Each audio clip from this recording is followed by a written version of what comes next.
Nouveau soutien pour les perchés de l'hôpital Janet du Havre qui campent sur un toit et sous un soleil de plomb depuis 8 jours. Il y a cette maltraitance des soignés, il y a cette maltraitance des soignants, mais il y a une maltraitance budgétaire. François Ruffin, le député France Insoumise, est venu se rendre compte de la situation de la psychiatrie au Havre, un geste solidaire apprécié.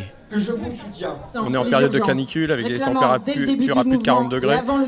C'est vrai qu'il y a des moments où c'est très pénible, surtout quand on a l'impression qu'il n'y a rien qui avance, qu'on est face à un mur.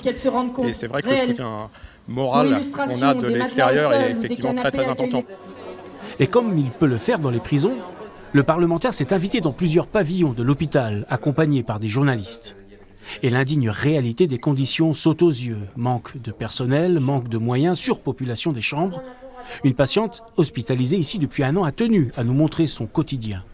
Normalement, on est 3 là, regarder 3 lits, alors que normalement on devrait être à 2, on ne peut pas dormir là-dedans.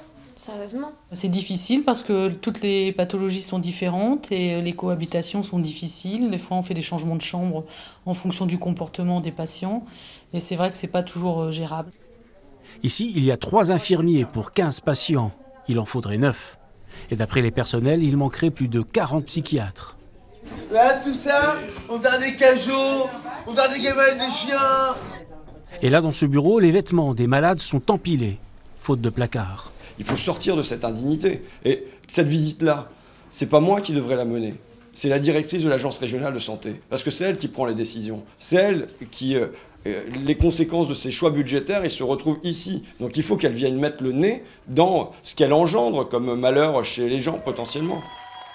Et tant que la directrice de l'ARS n'a pas décidé de se déplacer, les perchés ne sont pas décidés à descendre de leur toit.